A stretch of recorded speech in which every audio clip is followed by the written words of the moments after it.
Kemuliaan bagi Allah, kita jumpa kembali pemirsa yang saya kasihi. Kalau pada hari ini, hari yang sangat bersuka cita, kita berjumpa dalam acara Suara Kasih atau Voice of Love yang 30 menit senantiasa menemani saudara. Saudara, di hari Natal seperti ini, ya, bulan Desember adalah hari yang berbahagia bagi umat Kristiani. Kenapa? Karena kita akan merayakan Natal, yaitu hari kelahiran Yesus Kristus yang pernah datang di muka bumi ini 2000 tahun yang silam. Dan hari ini kita bersuka cita karena dia sudah ada di surga, tetapi dia menyediakan tempat bagi saudara dan saya. Mari kita berdoa, kita mengikuti acara ini. Terima kasih Bapakku yang di surga, kalau pada hari ini Engkau menemani kami dalam acara Suara Kasih Tuhan. Biarlah setiap pemirsa yang menyaksikan acara ini akan menemukan suatu kehidupan yang baru di dalam kehidupan rohaninya. Tuhan, biarlah firman yang hamba sebarkan ini akan menjadi kekuatan bagi setiap telinga yang mendengarkan. Tuhan Yesus, yang sakit pada hari ini Engkau sembuhkan, yang berbeban berat Bapakku, Engkau angkat segala beban kami, Engkau memberikan kelegaan yang baru. Firman yang hamba sebarkan hari ini akan mengubah pandangan-pandangan yang salah dan memperbaharui hati rohani kami. Kami berdoa dalam nama Yesus Kristus. Kami mengucap syukur dan berdoa. Amin. Saudara saya kasihi, hari ini ada satu juru firman Tuhan yang ingin saya sebarkan kepada saudara, yaitu apa? Orang-orang Majus dari timur. Saudara, ini adalah suatu berita yang sudah dituliskan di Alkitab kita dan sudah dibaca oleh banyak orang, ya, sekalipun oleh umat-umat Kristiani maupun yang bukan, yaitu di dalam Matius 2 ayat 1 sampai 12. Di situ diceritakan tentang orang-orang Majus dari timur. Saudara, orang-orang Majus itu dikatakan adalah orang-orang yang bijaksana. Kenapa? Karena dia melihat bintang di timur, dia mengetahui bahwa ada sesuatu yang terjadi, perubahan besar di muka bumi ini. Dia berkata, itulah raja orang Yahudi yang baru dilahirkan itu yang hadir di muka bumi ini. Saudara, memang orang-orang Majus ini adalah suatu peristiwa atau suatu misteri, ya, diselimuti dengan suatu misteri. Kenapa?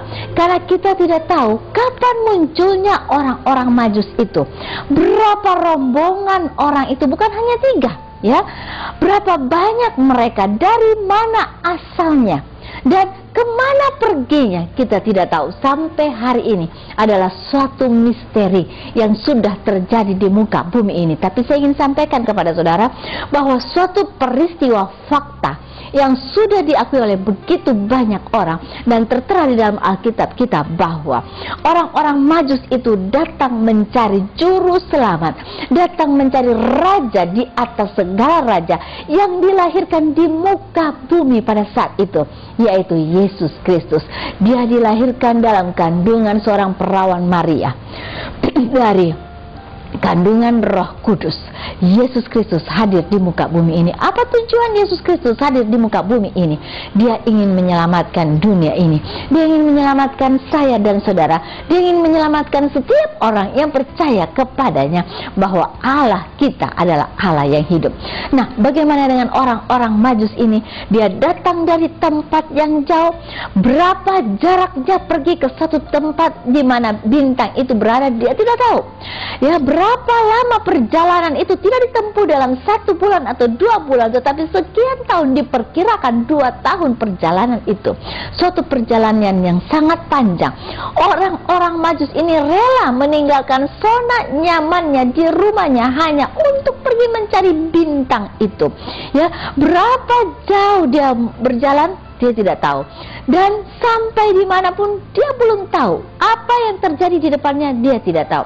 Itulah orang-orang Majus. Saudara, orang-orang Majus yang dikatakan orang-orang bijaksana.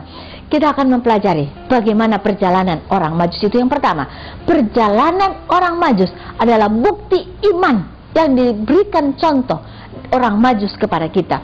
Dia meninggalkan zona nyaman di rumah, dia meninggalkan segala sesuatunya. Dia tidak tahu dengan berapa jauh dan berapa lama sampai di satu tempat tujuan, tapi dia rela meninggalkan semuanya hanya untuk pergi mencari sang raja yang baru lahir. Dengan bertanya-tanya, orang-orang Majus berkata bahwa di manakah dia? raja, orang Yahudi yang baru dilahirkan itu, kami ingin datang pergi untuk menyembah dia.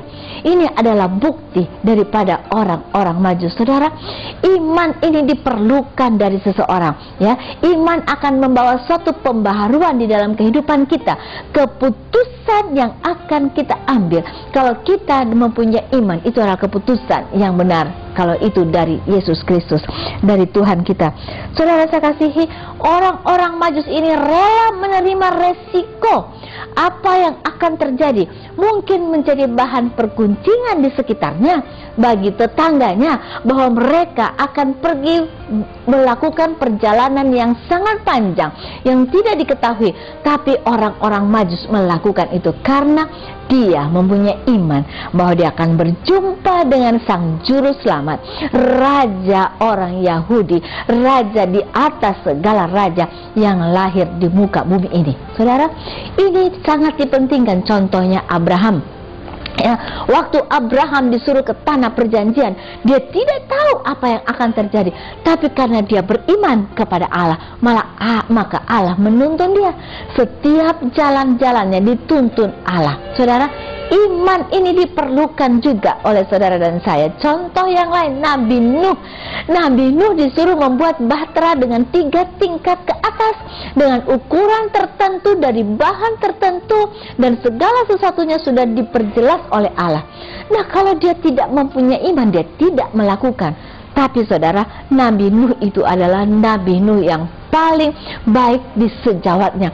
Kalau orang-orang melakukan kejahatan, dia tidak melakukan kejahatan, sehingga dia dituntun oleh Allah untuk membuat bahtera.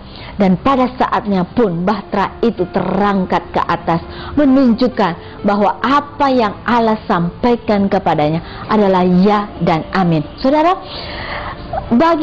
di perjanjian baru kita melihat Yakobus, Yohanes, ya. Di situ diceritakan bahwa mereka adalah penjala ikan. Mereka meninggalkan jala mereka dan menjadi penjala manusia karena mereka beriman kepada Tuhan. Sama seperti orang-orang bijaksana yang diceritakan pada waktu Tuhan Yesus lahir. Orang-orang Majus itu mempunyai iman untuk berjumpa dengan Mesias yang baru lahir. Oleh sebab itu dia melakukan apa saja yang bisa dia lakukan. Hari ini saudara, kalau saudara punya iman, jangan takut. Saudara akan berjumpa dengan Tuhan. Apapun masalahmu, apapun yang ada di hadapanmu yang engkau tidak ketahui, sama seperti orang Majus, dia tidak tahu apa yang akan terjadi di depannya. Tetapi karena dia punya iman, sekali lagi, bukti iman itu sangat penting, maka dia melakukan apa yang Tuhan kehendaki. Saudara, mungkin hari ini kita begitu sulit, ya, begitu banyak masalah yang kita hadapi, ada begitu banyak pencobaan yang sudah mungkin kita alami. Saudara, jangan takut. Allah itu bersama-sama dengan kita, sama seperti orang Majus. Dia mau berjalan sekalipun jalan yang panjang, karena dia tahu jalan bersama Allah akan memberikan suatu pembaharuan, akan menunjukkan hasil yang nyata. Saudara yang saya kasihi, Markus 11 ayat 24, di situ diceritakan bahwa janganlah kita takut. Apa yang akan terjadi kalau kita minta kepada Bapa di surga, dia akan berikan apa yang menjadi permintaan kita. Saudara, dan Tuhan juga mengingatkan kepada kita, ya, kalau di Yakobus 1 ayat 6 sampai 7, bahwa sekalipun apabila maksud saya, kalau iman kita itu seperti ombak, ya, yang terhempas ke kiri dan ke kanan, yang tidak tahu arahnya, itu sangat berbahaya karena dia akan meruntuhkan kepercayaan kita. Ya, janganlah kita seperti ombak yang ke sana dan kemari yang tidak menentu. Taruhkanlah imanmu kepada Tuhan, maka dia akan menuntun kehidupan kita sekalipun apa yang terjadi di muka bumi ini. Tetapi kalau kita berjalan bersama Tuhan, jangan takut. Seperti orang-orang Majus, dia tidak takut apa yang akan terjadi karena dia jalan bersama dengan Tuhan. Nah, hari ini saudara, seperti contohnya Abraham, pada waktu dia ditinggalkan oleh istrinya meninggal, apa yang dia lakukan? Memang dia bersedih, memang dia menangis, memang dia berduka cita, tapi dia berkata di dalam ayat yang dia akan meninggalkan semua itu. Jalan Kejadian pasal 23 ayat 3, sesudah itu Abraham itu bangkit dan meninggalkan istri yang mati. Dia harus melakukan banyak tugas. Dia tahu tugasnya di muka bumi ini belum selesai. Ada banyak hal yang Allah ingin kerjakan dalam kehidupan itu. Dan dia mengambil satu keputusan bahwa dia akan berjalan bersama Allah. Saudara, iman kita diperlukan. Iman ini akan membuat suatu pembaharuan di dalam tubuh kita. Iman ini akan menguatkan iman kita, ya. Kalau kita tidak punya iman, maka kita akan jatuh, saudara. Itu yang pertama, saudara yang saya kasihi. Jadi, bukti iman itu adalah percaya. Jika kita mengasihi seseorang, kita melakukan apa yang disuruhkan kepada kita. Kita menaati, kita menuruti perintah-perintahnya, saudara. 1 Korintus 13 ayat 7. Bukan saja bukti kasih yang sejati adalah menurut, tetapi juga percaya. Iman dan percaya. Karena kita tahu siapa Tuhan yang kita sembah dan mengasihi Dia, walaupun kita tidak melihat dengan mata fisik kita, tapi kita percaya. Jangan hanya saudara berkata bahwa memang angin Ibu Eni, saya percaya karena ada pohon yang bergerak. Iman itu adalah bukti yang tidak kita lihat, ya. Kita percaya. Ada satu ilustrasi yang saya ingin berikan kepada saudara. Tahukah saudara sekarang bahwa di sekitar kita ini begitu banyak gambar, begitu banyak kata, begitu banyak huruf, begitu banyak jenis bahasa yang bisa kita baca. Saudara percaya? Kalau saudara punya HP, saudara menerima SMS dari seseorang yang sangat jauh dari saudara, dan dia berkata, apa kabar hari ini?